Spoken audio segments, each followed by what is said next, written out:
Yeah, how I spend my 2025 video gear budget already. So lately I've made a list of the video related gear I need. I put priority between 1 and 5 for each item, and some of the items I've bought were on my list for more than 3 years already. One of the items was I want to buy it category, but I was considering it for 1 to 2 days and decided to give myself some guilty pleasure. It is actually DJI Acttion 5 adventure combo. I mean, I will use it for BTS footage, but I can still live with my Pocket 3. Yet I'm always afraid it is too fragile. So I made a list with prices and at the end decided to buy everything from priority 1 to priority 3. So basically it's a list of gear you can expect reviews of in the next future. I still forgot to list 2 grip heads and 2 Cardolini clamps, called also supervisor clamps, and some microSD cards. But microSD cards are already on their way, and I'm really surprised how cheap 256GB V30A2 microSD card is, around $20 a piece. And I might order the clamps too. What is going my way or is already here? My new cinema camera ZV-E10 Mark II with Tilta Mirage basic matte box. So far I'm really positively surprised by this camera. Image it produces is great. I got a matte box to make it look a bit more professional, but mostly to be able to mount ND filters. Since I'm shooting f1.8 with a crop sensor, so I need one stop ND to match my f2.8 full frame exposure in the studio. I'm still waiting for Vaxis IRND filter set 1 to 4 stops to be able to use my E10 Mark II outside with my A7 IV. This camera got its quirks the reviewers forgot to mention in their paid reviews, like 1080p HDMI output limitation you get while shooting S-Log3. This can be omitted with custom S-Log3 picture profile, so I'm not sure why this limitation even exists. I guess mostly not to cannibalize Sony FX30 sales. If I go ahead with some podcast setup, I will probably buy the second one.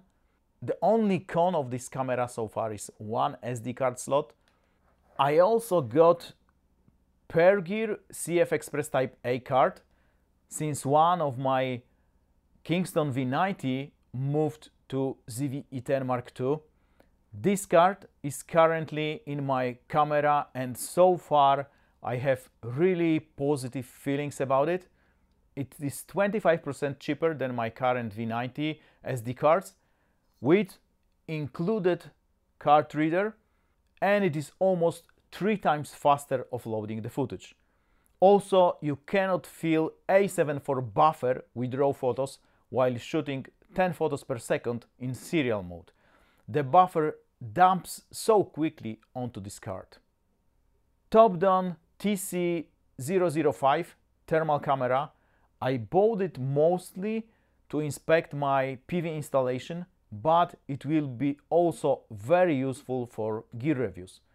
It is not as good as it seems, but the same resolution TI camera from Fluke or FLIR is 4 times more expensive.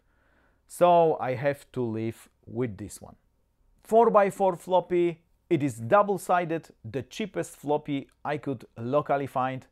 Quality is quite good, although the floppy itself is like 1 centimeter too short to close the velcros around the frame. I already solved it with do-it-yourself approach. Both bounce and solid black material seems to be really good quality, so no complaints here. I can use it for booklight setups, negative and positive field and stuff like that. And I haven't realized it is so big. Not sure why, since I have 4x4 Godox F600Bi. Maybe because you have to mount it via spigot at the bottom, not in the middle like big LED mat. Osee Megamon 15S field/studio monitor. I was debating 22S, but it is really hard to get it at the correct price in the EU, so I ordered 15S. If it's too small, then someday I will get 22S too. I also bought a small 15 euros HDMI switcher with a remote to be able to switch between 2 to 3 angles remotely on the screen. Not sure this would work, but why not try it? There is a promo for this monitor on Amazon, around 15% off, so the final price was around 700 euros. A mic stand, I'm trying one, and if it's good, I will probably buy the second one. So far, I have a Frankenstein mic stand combined from 5 different items, and it looked like it could collapse any second. I've also ordered one generic C-stand to see if it's worth it. It was around 110 bucks, so not a big damage if it's bad, and since it was an Amazon purchase, I can return it if it is actually bad. I also plan to buy a set of gobos for my Aperture Spotlight SE and maybe 120 bucks 10-inch Android tablet to be able to judge exposure with Monitor Plus Pro application using EL Zones.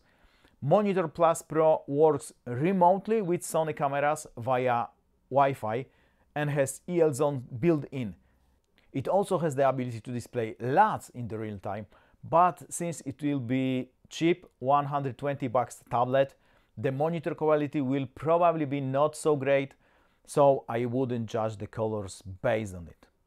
I also got new GVM 650B Pro unit for re-evaluation. So far I have mixed feelings after some tests with Sekonic C800. I will retest it today again to be 100% sure the results are valid. What I haven't bought? Another Kupo Junior boom stand. I can live without it at the moment, and when I have the shoot, why I need 2 of them, I will buy one. But I will try to use my one stand, one lantern hack for such scenarios. You can check it here. Sony FX6. I'm still waiting to see if Sony releases FX6 Mark II this or next year. Also, first I need some clients to be able to sustain such a purchase. And actually ZV-E10 II creates exactly the same quality of the image with some caveats, but ease of use of FX6 is what matters.